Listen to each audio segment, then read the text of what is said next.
Now, the Ministry of Sanitation and Water Resources is warning that Accra will witness severe flooding if the residents do not change their behavior towards waste disposal. The ministry contends that most major drains have been desilted to ensure that rainwater runs through freely. Citi News' Philip Nilate has more in this report. Flooding in Accra is a usual occurrence whenever the rains set in.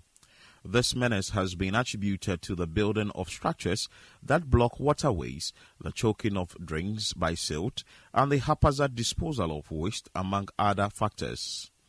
As the population of Accra increases, stakeholders in urban planning have noted a corresponding increase in filth or waste.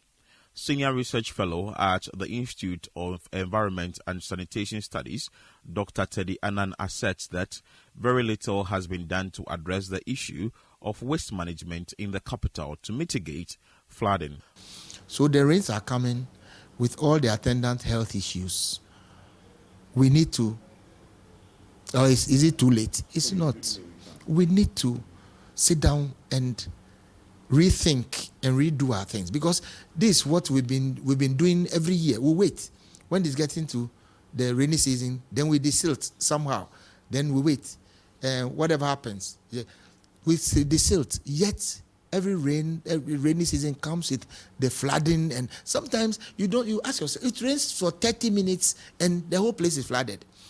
Is it only due to waste management issues? No. We've turned all the waterways into something else. It's choked, it's silted. I don't want to mention our almighty plastics. And it is everywhere. So if the water comes, where does it? I'm not saying we should do it, but let's manage it. Let's structure it. Let's make sure that whatever we put in place is more effective than previously. But we are doing the same thing, and when we get the same results, then we start complaining. The Public Relations and Corporate Affairs Manager of Waste Management Company, Zoom Lion PSL, Ernest Morgan Aqua, argues that the law governing waste management must be strictly enforced. The laws are there. The laws are there, but they are not biting enough. Everybody produces waste, and that you have to have a receptacle to hold your waste. Let's do a survey across the country and see the number of households that have waste bins. Most households don't have waste bins, and you are producing the waste. What will happen? It is also in the law, even in the act that was pushed by the Operation Clean Your Frontage when Honorable Henry Korte assumed office as the Greater Accra Regional Minister. And it stated that even the frontage of your house is supposed to be catered by you yourself, the household. What are we doing? Why are we not enforcing that thing happens? Tricycle riders responsible for transporting waste from various communities to transfer stations often dispose of the refuse at unauthorized locations, leading to environmental littering. Responding to these accusations, Nelson Ayama, a waste tricycle operator, explains that this often occurs due to the limited number of transfer stations. He adds that most of them have to travel long distances to dump the waste. As I speak to you, here is Iricop.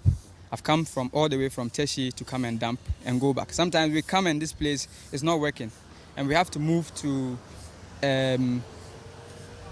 this place, Kasua Road. Yes, we move that far to go and pour and come back. Sometimes we come and we are tired, almost late in the night. The next day we are not able to go. Then the customers keep complaining why we are not coming. And in as much as it is affecting the customers, it's also affecting our earnings as well. So our plea is that the government and whosoever is responsible for waste management should do well to provide the necessary mechanisms that would help us do the work well. The Acting Director of the Environmental Health and Sanitation Directorate of the Sanitation Ministry, Samson Akweti, acknowledges that while the government has invested heavily in measures to curb flooding, the public must also play a role in complementing these efforts. Though we don't have oversight responsibility on drainage and dredging, one of our sister ministries is also that is in charge, is doing dredging. They've started dredging of the Odo. So the idea is to increase the carrying capacity of the drains to be able to hold the water. But let me caution, if we decide to do otherwise, by dumping waste into this drain, we'll end up getting the flood. Yes, because it's supposed to be free and flow. But at the end of the day, if we put in the garbage, it wouldn't get a chance of flowing. Though we're doing this, it will take us some time to finish. The idea is to be able to contain the water that will come, so that at the end of the day, it will find itself at the final places. What they're also trying to do is to construct some withholding ponds, where the flow will be directed, channeled into those ponds and released gradually.